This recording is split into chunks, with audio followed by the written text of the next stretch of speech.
akala niya may lulusot niya si Bongbong Marcos dito. Hindi. Yung nakawan, nagsimula 2022. 2024, dun palang nare-realize ni Marcos na yung silang Romualdez at si Zaldico kumukulimbat ng pera. At pangalawa, if that is true, bakit hindi mo pinakulong? Tama, mali. Kaya yung palusot ni Tiangco dito, isang malaking katarantaduhan. Sorry Tiangco malaking katarantaduhan yan eh. Sasabihin mo, alam na pala ng Pangulo na kumukulimbat na yung dalawa kasi napuno na daw eh. Ibig sabihin, matagal yan ang alam. Tama, mali. Bakit walang ginawa si Marcos? Magandang araw sa inyo mga banateros. At eto na nga, pag-uusapan na natin ang mga may init na issue. Naku po, tumuloy-tuloy na talaga ang video ni Zaldico. At eto, dinetalye na niya kung paano siya magbigay ng pera. Grabe Gago! Hindi kasi mga kababayan, matindi ho itong revelasyon nito Talagang detalyado.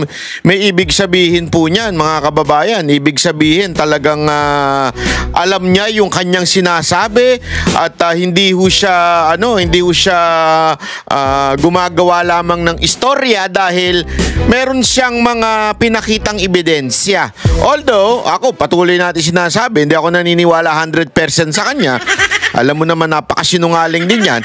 Pero gayon pa man, sa tingin ko talagang sinasabi niya na rin yung mga iba pa niyang nalalaman. Malamang sa malamang binabawasan lang niya. Halimbawa yung hindi kasali siya sa namumorsyento. Hindi ako naniniwala doon. Imposible hindi namumorsyento to. Itsura pa lang eh. Di ba? Imposible hindi namumorsyento ito. Ako, sa tingin ko talaga kasama ko siya dyan sa mga sindikato na yan. Pero gayon pa man, nilaglag niya na yung mga bossing niya. Di ba? Syempre, hindi nga naman siya yung pinakamalaking kinikita, yung bossing niya. Kaya nilaglag na rin niya. At eto nga, detalyado na yung kanyang sinabi. At naku, napakaraming reaction. At mismong si Marcos nag-react. Mismong si Marcos nag-react dito kay Zaldico. Yan ang ating papanoorin unya-unya. Pero bago yan, syempre, panoorin na muna natin yung mismong detalye ng akusasyon ni Zaldico. Okay, detalye na natin. Ako po. Papalabasin ng administrasyon na ako ay isang terorista sa loob at labas ng Pilipinas. Nako. Di ba? Di na karma ka. Hindi, kasi ganyan naman din ang ginawa nyo kay kay Tebes, di ba? Basta kaaway ninyo, nung panahon ninyo na nakaupo kayo, kung ano-ano mga niyayari ninyo. Kaya hindi rin ako naniniwala dito sa ulol na to eh. Sa dami, sorry. Sa dami-dami naman ng mga akusasyon at ginawa niya noon. Ngayon, parang siya na ang pinaka kaawa-awa. Sorry, pasensya ka na, Zaldico. May punto yung sinasabi mo. Kasi style nyo yan eh. Alam niya. Style nila yan noon eh. Basta kaaway, ginagawang terorista. Basta kaaway kung ano nung akusasyon ng ginagawa ninyo. Kasama ka niya noon. Kaya alam mo yan. Kasama siya dyan na yung kampo nila noon ni Romualdez, kasama sila dyan Ngayon, ayan, di nakarma ka ngayon. Tuloy. Para mailibing ako kasama ang katotohanan. Nako? Kahit saan man ako pumunta. Nako po? Sinabi na agad sa akin ni Speaker Romualdez na kailangan ko makapag-deliver ng 2 billion pesos kada buwan. Nako? Para sa pagdi-deliver ng malem. Grabe 2 billion Imagine niyo yun. That's thousands of millions. Ang isang billion ay 1,000 million. Ganong katindi yun. So dagdagan mo ng 1000. Hindi lang yung 3 zero. Ano yun? Anim. O siyam ata na zero yun. Tama. Ganong katindi ho yun. Maletang pera patungo sa bahay ni Speaker. Ang sinabi mismo ni Speaker Martin sa akin na hati sila ni Pangulong Marcos sa perang yon. Yung tig 1 bilyon. Kung dati usapan manok, 1 manok, 2 manok, ito hindi. isang baboy. Isang baboy daw sila ni Marcos. Grabe, no?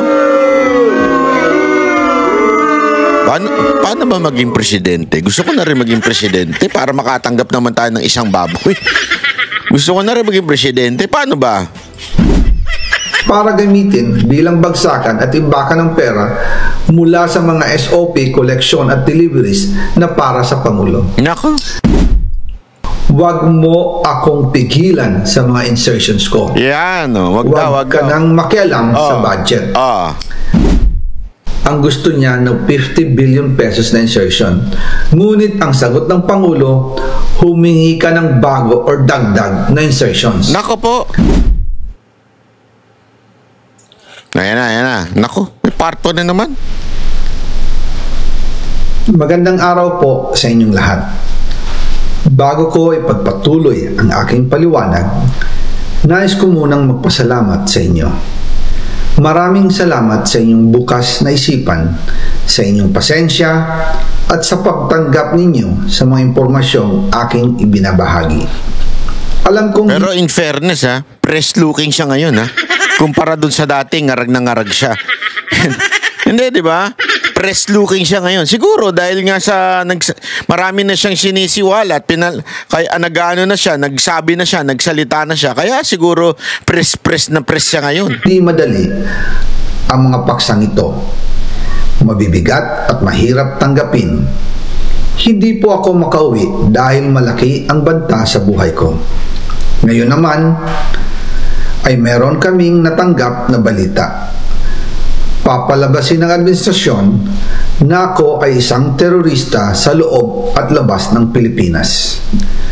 Para mailibing ako kasama ang katotohanan kahit saan man ako pumunta.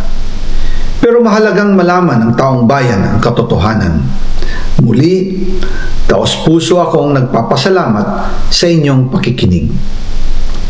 Una po sa lahat, sinasabi ng ICI at ni Henry Alcantara na 21 billion pesos daw ang napunta sa akin. Hindi po totoo yun. Wala akong natanggap ng ganyang halaga. Parang hindi naman. Ang totoo, mula 2022 hanggang 2025, ang kabuuang pera na dumaan sa akin para ibigay kay Pangulong Bongbong Marcos at kay dating Speaker Martin Romualdez ay umabot sa 56 billion pesos at hiwalay pa dyan ang 100 billion pesos insertion ng Pangulo sa 2025 budget.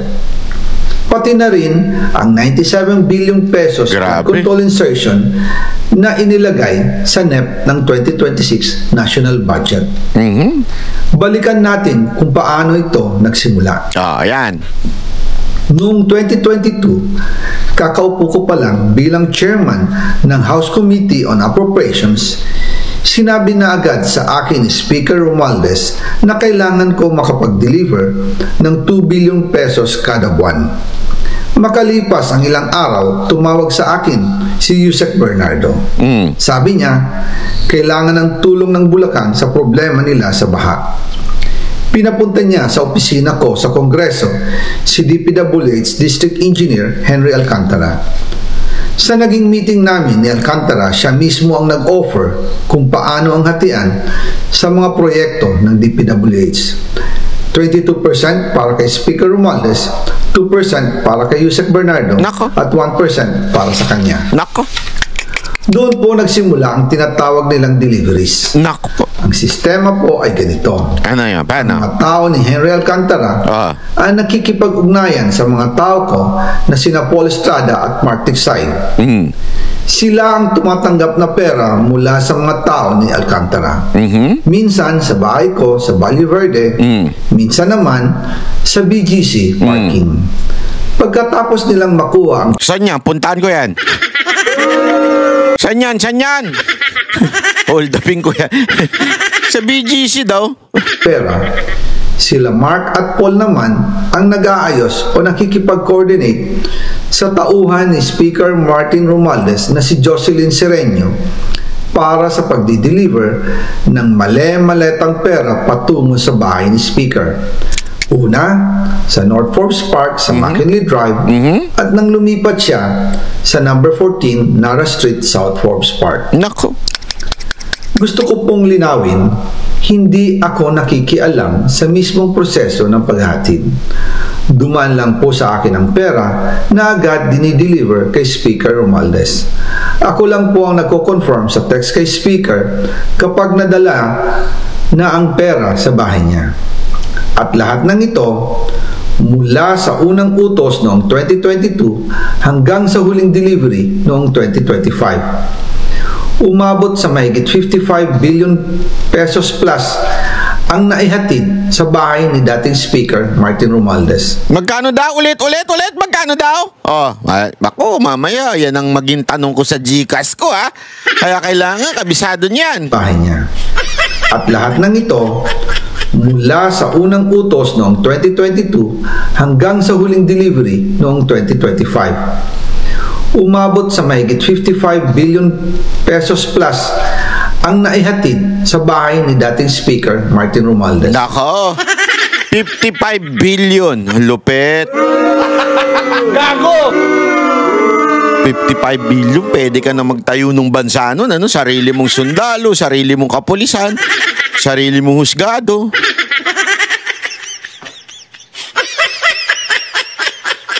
Parang ano yan, parang yun ang nangyayari ngayon, ha?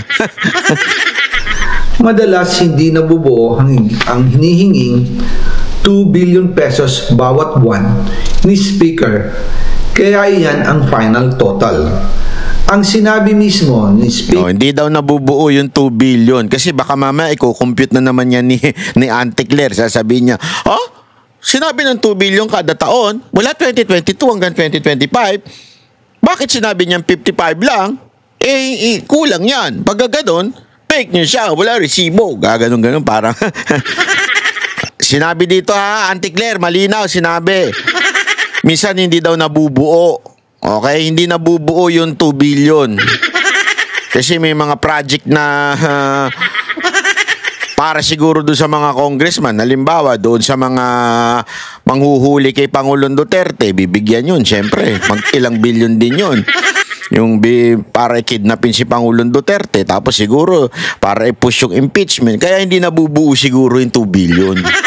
Di ba? Tarantado lang, no? Speaker Martin sa akin, nahati sila ni Pangulong Marcos sa perang yon. Hati daw sila doon sa 55 billion. Hindi naman pala malaki, Banat Bay. Hindi naman malaki. 25 lang ang billion lang ang nakinita na. Ang lupit, ano? Ang listahan ng mga deliveries na ito, kung kailan, magkano, at saan dinala, ilalabas ko po kasabay ng video na ito. Nako, ayan na. Noong November 2024, habang nasa proseso kami ng pagtatalakay ng budget, nagkapag-meeting sa amin ni Speaker Martin, si Yusek Jojo Cadiz. Sabi niya, masama raw ang loob ni Pangulong Marcos, wala raw siyang natatanggap na remittance. Nako po! At dahil laging napapagalitan si Speaker Martin ang Pangulo mula Setyembre hanggang November, inutusan niya ako na mag-deliver ng 1 billion pesos para kay BBM. Ayon pa kay Yusek Jojo, nang ipaalam niya ito sa Pangulo, ano nangyari? Ang utos sa kanya ng Pangulo ay mag-ingat at siguraduhin si Yusek Jojo lang ang maghahatid. Nako. Ang instruction po sa akin ni dating Speaker Martin Romualdez ay dalhin sa number 30 Tamarin Street, South Forbes Park at ibigay kay Yusek Jojo Cadiz dahil ito raw ang drop-off point na malapit sa bahay ng Pangulo. Nako. Sinabi rin po sa akin ni Speaker Martin Romualdez na si PBBM ang nag-utos sa kanya na bilhin ang bahay sa number 30 Tamarin Street para gamitin bilang bagsakan at imbakan ng pera mula sa mga SOP, collection at deliveries na para sa Pangulo. Noong December 2, 2024, personal kong i-deliver ang 200 million kay Yusek Jojo Cadiz sa number 30 Tamarin Street, South Forbes Park. Ayon sa kanya, Dadalhin daw niya ito sa bahay ng Pangulo sa number 41 Nara Street, South Forbes Park. Nako, patay tayo. Kasunod nito, noong December 5, 2024, muli akong nag-deliver ng 800 million sa parehong address at Yusek Jojo Cadiz pa rin ang tumanggap. Nako. Sabi niya, iyon naman ay dadalhin sa bagong bahay ng Pangulo sa South Forbes Park. Sa kabuuan, 1 billion pesos ang personal kong naihatid. Ako mismo ang nagbigay ng pera, kasama ang aking driver at mga tauhan. At lahat ito ay base sa direktang utos ni Speaker Martin Romualdez. Yun. At dyan po nabuo ang kabuuang halagang 56 billion na ipinadala mula 2022 hanggang 2025. Pero kahit na na-deliver na ang 1 billion pesos para kay Pangulong Marcos at kahit na naisama na rin sa 2025 budget ang 100 billion pesos insertion sa pamamagitan ng BICAM Committee, ayon mismo sa utos ng Pangulo, nagagalit pa rin daw si BBM. Bakit? Naku po, abangan ng part 2. Grabe, bakit kaya nagagalit si BBM? Kasi siguro naliliitan. Paano namin mababawi yung nawala sa amin, yung kinuha ng mga Aquino sa amin noon? Paano namin babawiin yan? Baka ganun. Hindi ko alam, ha? Tanong ko lang naman yun. Sa tingin ko, iniisip niya paano babawiin, patapos na yung termino niya. Kailangan mabawi na nila yung yung nakakuha sa kanila noon, di ba? Kaya ganyan. Nako po, matindi ho ito. May abangan nyo po yung part 2, ha? Kaya nakaka-excite Sabi nung iba, bakit di pa kasi buuin? Hindi, kasi may mga nagaganyan May nababasa ako. Bakit di pa kasi buuin? Bakit pinapatsi-patsi pa? Pinapadrama-drama pa? Hindi ho, hindi ganon. Hindi ganon. Kaya pinapatsi-patsi. Sa tingin ko lang, ha? Ito, opinion ko lang naman to bilang isang mamamayang Pilipino. Parang ganito Hindi naman pwedeng ipakain mo yung breakfast, lunch at saka dinner ang sabay-sabay. Tama, mali? Yeah, hindi pwedeng ganun. Breakfast, lunch, dinner, sabay-sabay mo yung pakakain sa tao. Sabi mo, yan kumain ka na. Ibig sabihin niya, hindi ka nakakain buong araw. Hindi pwedeng gayon yun. Una, maraming dahilan. Siyempre, kailangan mo ng energy all throughout the day. But, isang pinakamatinding dahilan yan, kasi minsan, hindi nakakayanin. Di ba? I mean, hindi pwedeng, hindi kakayanin yung mga impormasyon kung ito'y sabay-sabay. Kailangan mahimay yung impormasyon. Kasi ito pa nga lang, apakarami ng impormasyon dito Yung hinihingi na 2 billion, yung total na nakuha ni Romualdez na 55, di ba? Di umano. According to Saldico, masyado ng maraming impormasyon. Alam naman ng mga Pilipino, hindi kayang nguyain ng sabay-sabay. So, kailangan pag-usapan unti-unti yung at nandyan din, di ba, yung mismong address. I mean, masyadong maraming impormasyon kung ipagsasabay-sabayin ito. Yun ang sa tingin kong dahilan. Hindi ko naman sure. Hindi naman kami nag-uusap niyan Sana hindi talaga kami mag-usap dahil wag ka na umuwi, ha? Para yung kaso mo. Hindi, biro lang. Yun ang totoo dyan, mga kababayan. So, yun ang sa tingin ko, ha? Pero syempre, alam mo naman si Marcos, sinagot na rin niya. Maraming sinagot ngayong araw na ito si Marcos. At magtataka kayo, ha? Talagang hinaharap niya yung mga niya ngayon, mga akusasyon sa kanya. Pero yun nga lang, palpak pa rin yung kanyang sagot dun sa mga akusasyon na binibitawan sa kanya. Ito, panoorin niyo ito, ha?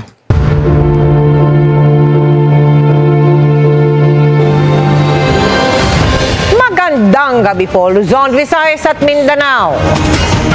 Sinagot na ni Pangulong Bongbong Marcos ang mga akusasyon ng kanyang kapatid na si Senadora Amy Marcos na nagdodroga umano siya pati ang First Lady at kanilang mga anak.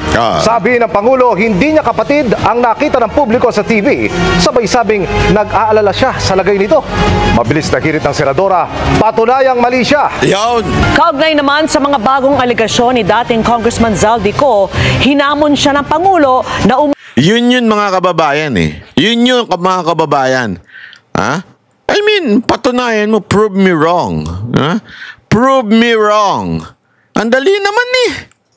Diba? Although I do not agree na kailangan ako. Para sa akin, hindi ko na kailangan ng drug test ni Marcos para maniwala ako sa sinabi ni Senator Amy. Kasi they can do anything eh. They can do everything pala. They can do everything para magkaroon ng negative eh. Kahit hair follicle pa yan, kayang-kaya nilang magikin yan. Eh yun yung election, kaya nilang magikin eh. Yan pa kaya. Hindi, imagine niyo yun mga kababayan. Ha? Kaya ako, hindi ako, although maraming nananawagan na hair follicle, pero ako, hindi ako solved dyan. Walang kwenta yung hair follicle na yan. Mamaya, ano pa nga, sa tingin ko, huwag nyo na i-push. Mamaya magpa-hair follicle yan, lumabas dyan, negative. Eh di, ipagmamalaki pa nila. Pero ang dali lang kasing gawin nun eh. Tangina, ako yan. O, presidente ko, laki-laki ng pera ko. O. Sabihan mo lang yung ano dyan eh. Ano gusto mo? Ha? Ano yung maggagawa ng resulta? Ano gusto mo? Bigay ko sa'yo lahat. O, plus 1 billion. Lagay mo lang dyan, negative. Ang daling gawin nun. Bakit mo pa paniniwalaan yung they can do everything? They have the money, they have the power. Pag tumanggi, tatanggi ka? May gusto mong gawin namin yung ginawa kaya, no? Ganun, di ba? Kaya, ano yan, kalokohan yan. Pasensya na kung tatablahin ko yung mga humihingi ng hair follicle. Hindi ko kailangan yan. Ngayon, dito sa sagutan ni Marcos at saka ni Amy, na sinasabi niya nga, prove me wrong, sabi ni Senator Amy, yun lang naman yun eh. Ang simple-simple eh. Prove me wrong. Sabihin mo sa akin. Kasi ito ang matindi dito eh. Ang daming sinasabi ni Marcos. Pero hindi niya sinagot ni isang akusasyon sa kanya. Kaya, eto, panoorin nyo. Tuloy natin. Uwi at harapin ang mga kaso.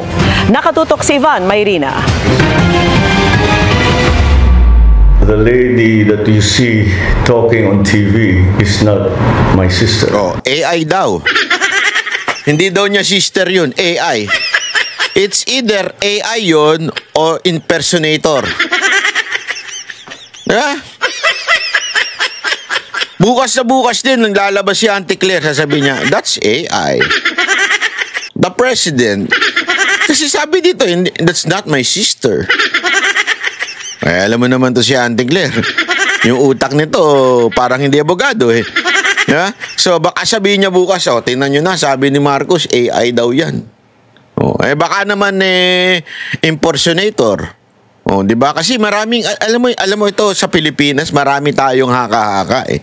Hindi, alam mo kaya minsan kasi kaya tuloy nabudol kayo eh.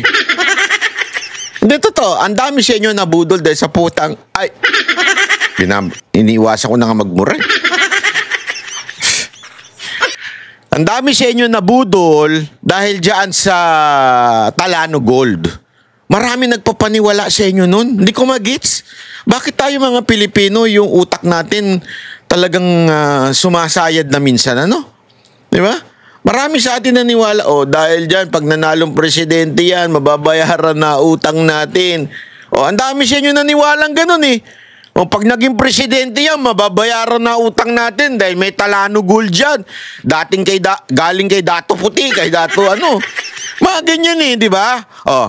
Yung mga vlogger naman, sinakyan din yun para maibenta itong si Marcos para sa presidente. Tapos ano nangyari? Bakit? Nabayaran ba utang? Hindi, lalo tayo nagkautang-utang. Dahil sa Talano Gold na sinasabi ninyo. Tapos, hindi kaya minsan talaga eto na naman, sasabihin na naman, tingnan nyo na, sabi ni Marcos, hindi na daw si Amy yun. Baka na lang niya yan, kaluluwa na lang niya yung nagsalita. O baka naman AI yan. Ang dami nating conspiracy theory sa utak natin eh. Hindi ko maintindihan, ano ba? Talaga sabog na ba talaga tayo lahat? Di ba? Hindi, kawawa si Marcos dito. Akala niya nakatulong yung sagot niya. Hindi nakatulong. Hindi nakatulong yung sagot niya. Kasi sa pagsagot niya, hindi niya nakilala daw si Amy.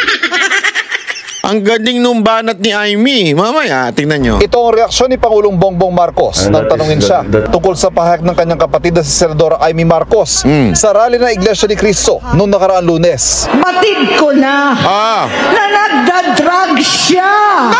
Bukod sa Pangulo, idinawit din ng Senadora si First Lady Liza Araneta Marcos at kanilang mga anak. How do you respond to the drug use accusations made by no less than your sister, Senator Amy Marcos, against you and the First Family? Sir, were you hurt by her accusations, and how do you explain these claims to the public?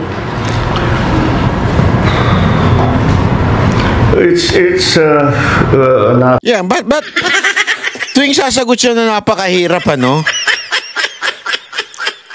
One, it's either tatawa siya ng bonggang-bongga or yung kunwari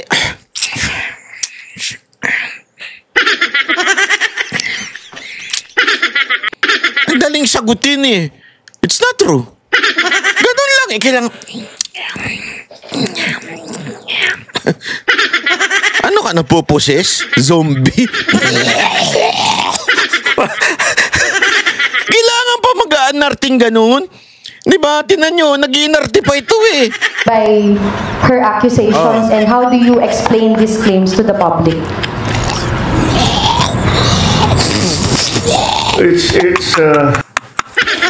Para magmukhang matalino. Kumagano. Adiri talaga itong... Ewan ko sa inyo kung bakit ganito presidente nyo. Tinan mo. By her accusations, and how do may pagbuga pa ng bibig eh. you explain these claims to the public?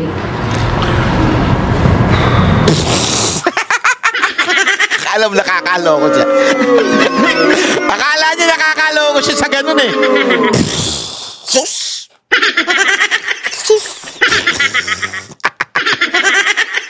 Akala mo talaga nakakaloko ka. Banat ba? May anak ka na daw. Kasi mga fake news vlogger na mga tanso eh. Kung ano-ano binibintang sa atin eh. May anak na, bayot daw, bugaw daw. Sabi ko nga sa mga to eh. Next time sasagot ako, bugaw ka na ba?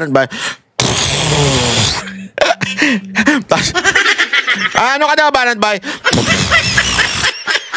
Ganun talaga eh. It's anathema to me to talk about family matters generally in public. I do not like to. We do not like to show our dirty linen in public. Nox! In English siya, sinasayk niya yung mga tao eh. Kung parang sinasabi niya, si Amy, ganyang palingkera ako, social ako, yung style ng pagsagot ko, yung may class. Para maraming maniwala. Alam mo naman Pilipino eh. Sakit ng Pilipino yan eh. Sakit ng Pilipino yan. Pag vlogger, nag-i-English mukhang matalino. Pero in reality, bobo yan. Ang dami niyan. Ang dami dyan mga kakampuit na vlogger, pa-English, lalong-lalo na yung isang vlogger na nagngangalang Kristan. Yung pa-English, pero pag titignan mo logic nung pantanga lang eh. Walang biro, panoorin nyo yun. Pero wag na kayo mag-subscribe. Kasi English speaking kuno siya, pero pagka tinignan mo yung logic niya, parang pang grade 1. Ganun ang logic nun. Ay, kasi tayo mga Pilipino, pag nag-English, parang magaling talaga eh. Pagka English kinamatis ka, ibig sabihin nun, bobo ka. Ganun tayo eh. Pero marami ho dyan matatalino kahit di marunong mag-English ha. I'll just say this much. For a while now, we've been very worried about my sister. Yeah. When I say we, I'm talking about friends and family. And the reason that is because the lady that you see talking on TV is not my sister.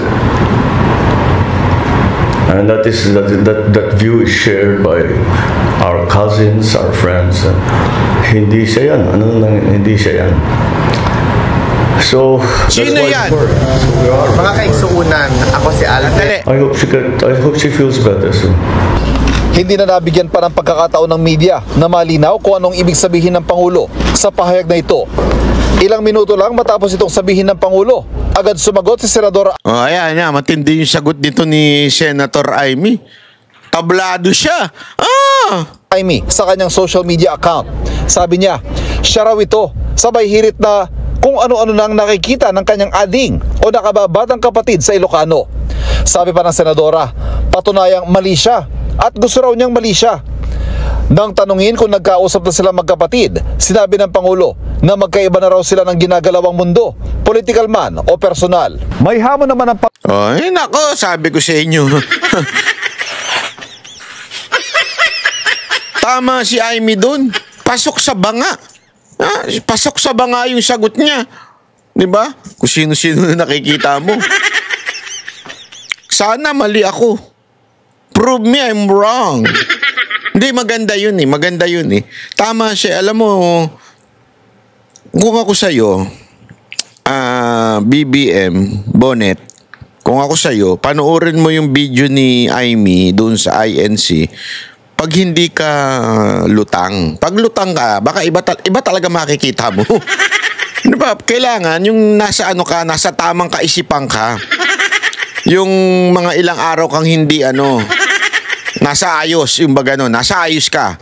Yung kalagayan ng utak mo dapat nasa ayos. Kasi pagka, alam mo na, yun, sabi ni Amy, di ba? Na breakfast mo. Ay pag ganun talaga, wow, pre. Si Amy ba yan, pre? Bakit naman ako binuking yan, pre? Ano ba meron dyan, pre? Amy, ikaw ba yan? Ba't di ko yung mo, bakit parang ganun na yung mo, gawa na lahat? Gago! Hindi, baka ganun siguro. Hindi, kasi alam mo, kaya Senator Amy, kung ako sa'yo, wag ka na magpapagawa kasi hindi ka na makilala. Hindi ka na makilala ni Marcos. Hindi ka na makilala ni BBM. Kaya wag ka na magpapagawa.